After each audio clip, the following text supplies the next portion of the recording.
Yeah, first and foremost, I would like to congratulate you with the upcoming release of Katatonia's new Thank album, you. which is Nightmares as Extension of the Waking State. And this is one of the most poetic album titles I've come up with, I swear. So my actually first question is, how did you decide to give such amazing name to the album?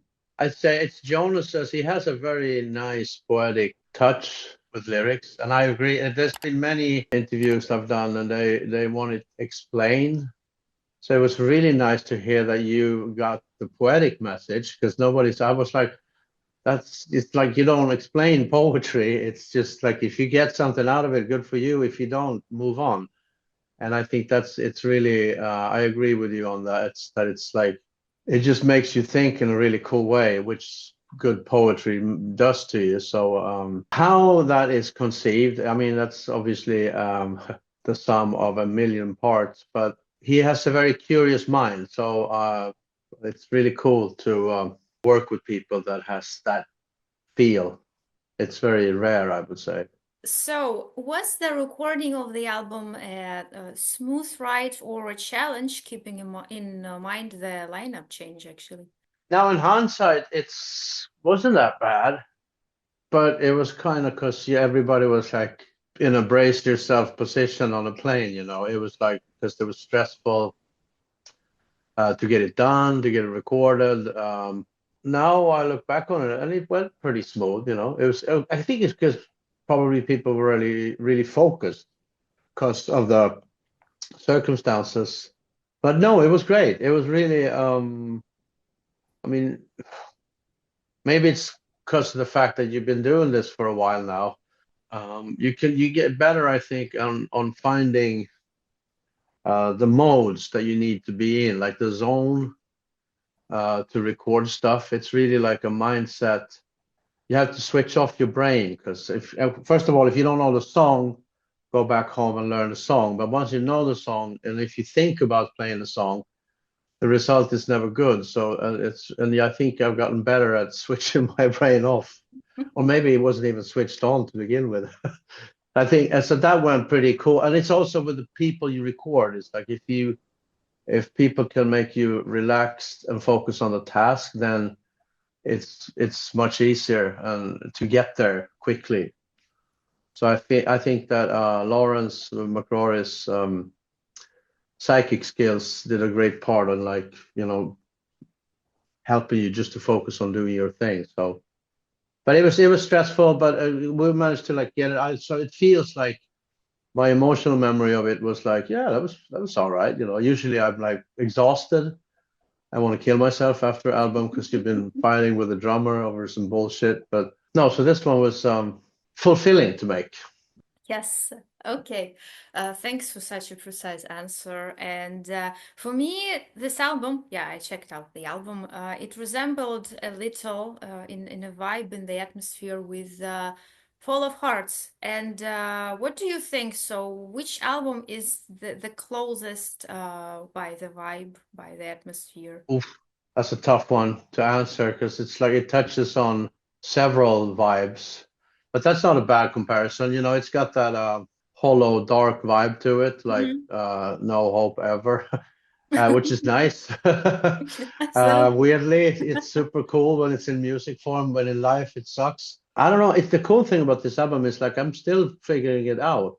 And this is the best part when you recorded it and you kind of forgot how to play it. So now you can enjoy it for the music. But then once I learn it again to play it live, it's gone. You know, it's no fun to listen to, not as fun at least to listen to music that, you know, you're playing. You kind of wear out the magic of the song a little bit, or at least they change the magic. So right now I'm trying to enjoy the album before I'm going to spoil it. And yeah, it's hard to get. I like that. It's like arrangements. It's not an easy listening experience, and I think which is, I mean, in this day and age, that's like when people have time span of 4 seconds.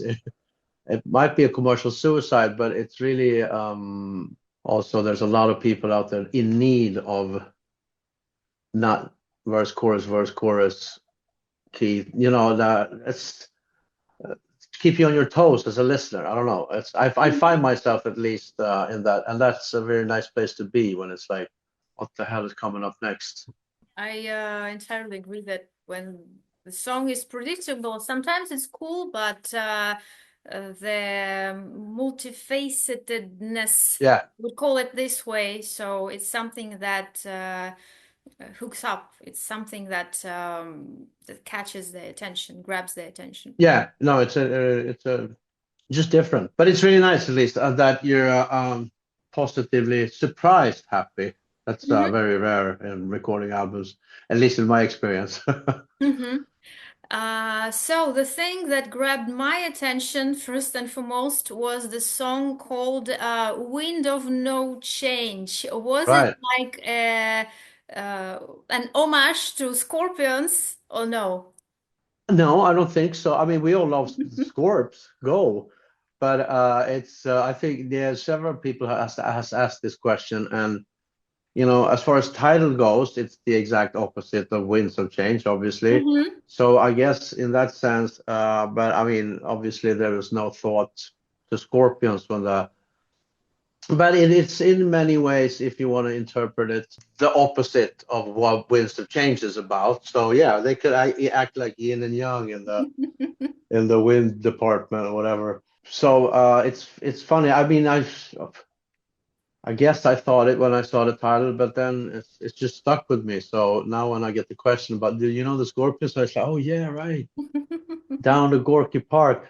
Ah, yes. So it's yeah, it's I gotta be honest, I don't remember the lyrics, but it would be nice to analyze both lyrics and just state that okay, they are the opposite. Because I know Wind of No Change doesn't speak about there's no happy reunions going on in that one, so Obviously. and no hope. So I guess Winds of Change is obviously hope, but there's not much hope in the in the Hmm. latter. So yeah, let's make them yin and yang.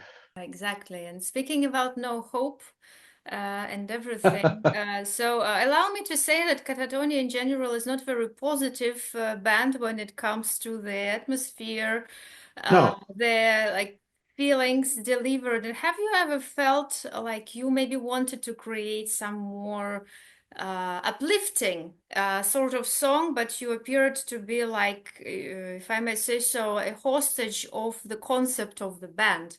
I just think that we're Scandinavians. We're not interested in happy songs at all. Okay. And it's really cool with Jonas. Me and sometimes you find your soulmate when it comes to music taste. And I think we've found it that we pretty much when you recommend something and or gets recommended, you always like it. It's like, yeah, thank you for.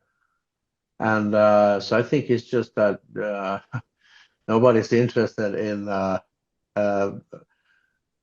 even trying to get out of that melancholic, depressive cage, because that's the cool thing with music. I think even it doesn't matter how horrible a feeling you describe or you get into. If you like the music, it still makes you feel better, even if it's Mhm. about suicide and bombs or whatever. So, and I think when you're really, really happy and in a great mood, there's no need for music because it's all good anyways. I mean, it's nice to, but I think for us Scandinavians generally, we use music for dealing with like the Mhm. darkness, much more. I don't know. It's just different mindset. Like if you go to Brazil, it's all happy, and I don't have anything against Brazilian music, but I really don't get it. What are you so happy about? It's no, it's fascinating. So, but the short answer is that no, it's going to be all depressive and horrible forever and ever, and it's not like a business strategy. It's just that's how we roll. Yeah, okay, I got it. Yet in the meantime, it's very interesting for me. So, what does it go, sort to stick to melancholic topic a little longer, but does it go from inwards, outside, or vice versa? And for example, have you ever had a situation when you were like super happy, sincerely, like the day is amazing, everything is fine, but then you had to go to the studio and start participating in creating some super dark, gloomy stuff. So do you need to put yourself in a certain mood for this? When you create something, you're like a chef in the kitchen. You just focused on the to get it done. And if you get it done kind of like the way you want it, it makes you Hmm. happy. So even if it's a song about all families dying now, or it's if you get it to sound good and you feel it that it's gonna be great. It's euphoric feeling. Most of Hmm. it is. I mean, it's nine. Somebody said really wisely that creativity is like 9 parts desperation and then 1 part inspiration. You just work, and but there's and then sometimes if you're lucky, you can get into those like when you lose yourself, because that's what we're working for when you're in the studio. The only goal basically for every musician is to turn off the brain so that you can Hmm. play the song without like going through the fucking notes or whatever. And that's really hard. And usually, if you find yourself in that realm, you miss a note, you play something wrong because you're lost in space. So it has to be a balance of like keeping track of the song and losing yourself. And it's really important, I think, the people and the people you work with in the recording studio, you have to find people that actually makes you relax, and not too much, like just sit on the couch and play video games, but to like be not hysteric about anything. That's the hardest part, I think, to stop obsessing with your mind, and everything is in there, provided that you know the song. So that's a good thing to start with, if before the studio, learn the song. Obviously, yes. Because I mean, these days people just sit, and it's fine, you can do it whatever way you want. But I say there is a very clear purpose of like recording a song, a demo, and then learning it and then recording it again. It's like it goes through something in your head that, yeah, it just makes it better. Yes, yeah, yeah, it does. I'm pretty sure about that. Yeah. So, what is the strongest source of inspiration for you? Oof. Right. I mean, musically, I am a huge film buff. So I am right now Jed Kurtzel and great film composer and Thomas Newman, Hans Zimmer, stuff like that. I really like the interaction between sound and pictures, so I'm Hmm. heavily into that. And it's also really nice soundtracks because they don't follow kind of like jazz. There's no verse, chorus, strict arrangements. It's a lot of changes that has no logic to it, so to speak. And that's really nice for my brain to listen because when you sit and work with like um, verse, chorus, very stiff, dynamic, strictly arranged rock music or pop music, whatever. It's really nice to like float away to weird synth drums. So that's my current fixation musically. Hmm. Yes, and any movies that impressed you recently? Yeah, let me think. There's quite a few movies. I mean, the Dune movies, that was Hmm. impressive. If you want to talk, that director, he is proven to be he's French, isn't he? Dennis, Yes, yes, yes, he's. yeah, he's badass. I mean, Sicario, he's done so many. Still, his record of great movies are like 95%. So, but those Dune movies that was something else. But let me see what else. What the hell was the name of that? American Primeval. It was like a mini series on Netflix. I Um, remember I enjoyed that a lot. That's not a movie, but it was really nice to see Netflix putting out something that is not just bullshit because it's been very tamed out their productions. But this one was like, yeah, okay, it's on. So, but it's always when you get this question, you can't think of your actual favorite, and then like 15 minutes later in the shower, you'll be like, oh man. But at least there's a lot. I think there's a lot of really nice movies that has come out like in the past 6 months. So me as a film nerd, I'm quite happy now. It's like it's been a. I don't want to get greedy. I want more, but yeah. Compared to like, during Corona and after especially, it was just like, what is this? It was really low point. So a lot of good stuff. Well, yes, now we are living in a blooming time of everything, but I haven't seen any very, very good movies recently. The only thing that impressed me a lot was Nosferatu Oh, last really? year. Yes, and maybe I'm just too stuck in the past by far. I'm rewatching the Alien series now. Yeah, man. I So mean, come on. yeah. As I am, no, I'm a complete alien freak. I'm on my second round with Romulus, and I'm still deciding like what's going on here.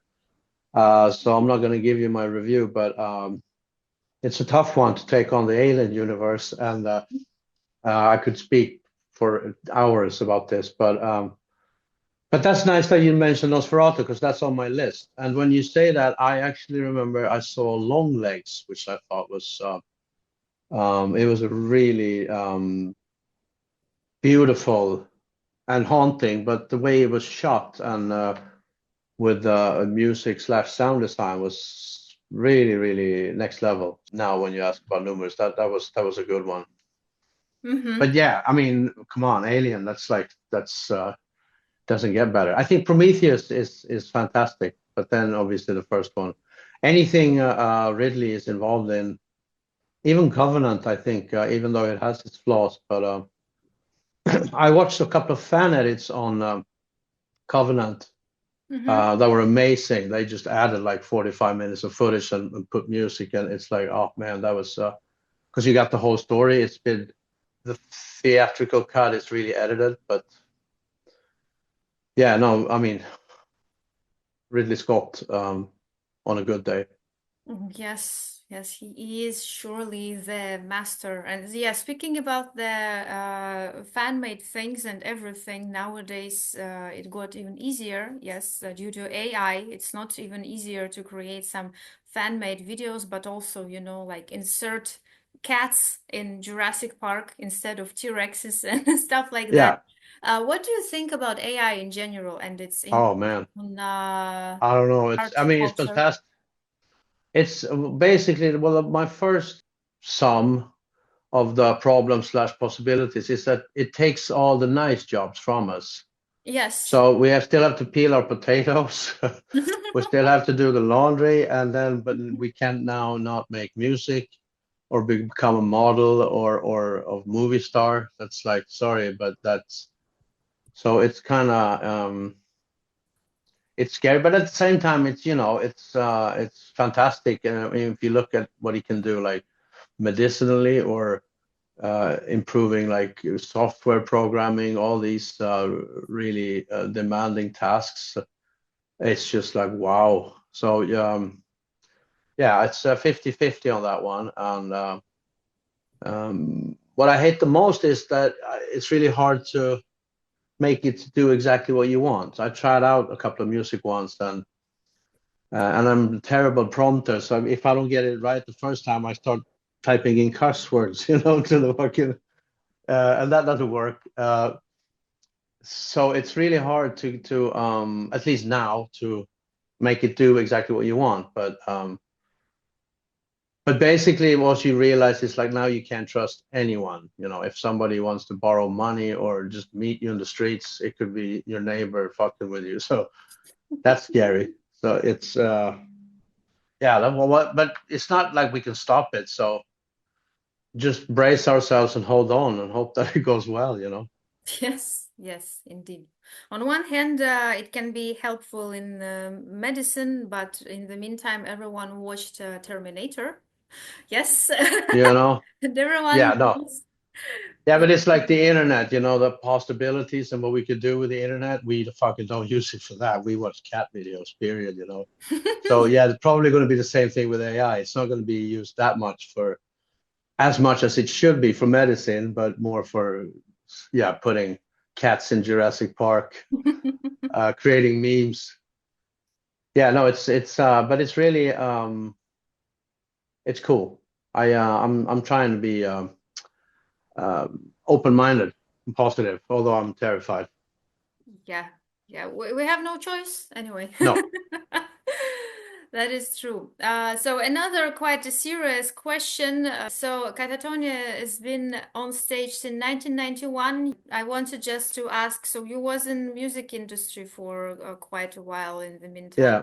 Sure, and your opinion, so what things used to be better in good old times? Yes, and what things are better now? But it's both, meaning back in the day, you have to get together more to play. You had to rewind the tapes. You had to sit down and think for a minute about what changes. You couldn't loop. You couldn't sit.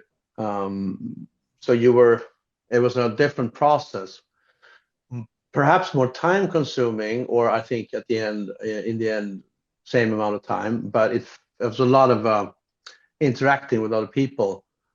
And now it's more like sending stuff and then you talk on the phone and maybe you go out get dinner and talk about it, but you're not in the same room as much. So on the one side, that makes it more effective. But since there's 600 revisions going back and forth instead of like hanging out for a day, it's not at all more effective. It's kind of like our email. It's like now we can mail and do everything immediately, and the only thing we do is email. It's not actual like meeting up and talking or actually building the fucking house. That's like, no, we just email. So it's the music business, I think, has suffering from the same. It's like we we have so many possibilities, and I can jam with someone on Jamaica and it's in real time. But I like it because I think it's easier for me to be creative when I'm alone and not getting. I like that too, but I realize that generally I'm more happy to spend the most part by myself figuring it out and then talking to the rest of the involved parties. So, but it's definitely different. And I think the fascinating side is that even though we had only 24 tracks and super expensive studios, it took generally the same amount of time to write and record an album, you know. So it's cool that people can do it at home. So and now you don't have to raise $1 million to record an album. So that's I think it's the biggest plus. Mm-hmm. Yeah, it's huge plus indeed. It became a bit more affordable. Yeah, I very suppose. much so. Yeah. So one of the last questions is, have you ever been impressed by some recent releases from some other bands? Yeah, I mean, Nothing But Thieves blow my mind. Carnival is insane. Oh, there's so much, man. I mean, and guitar wise, I'm thinking like Billy Strings, bluegrass player, amazing. Mike Dawes, an acoustic guitar player, is just ridiculous too. So there's like so much. You can find so much really, so much nice music these days. It's just really hard to find, but I think.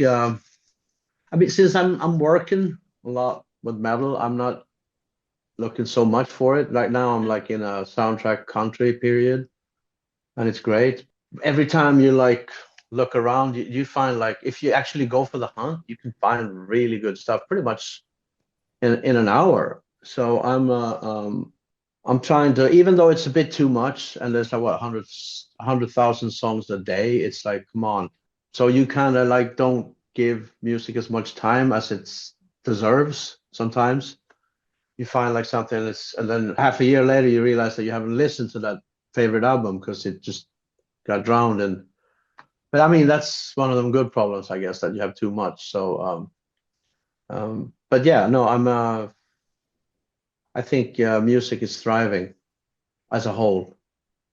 Yes, well, it's an essential part of our lives, for sure. Yeah, people just complain about it, music getting shittier with technology and blah blah. And they're just big, certain. I mean, huge extent actually. That's true. There's so much crap.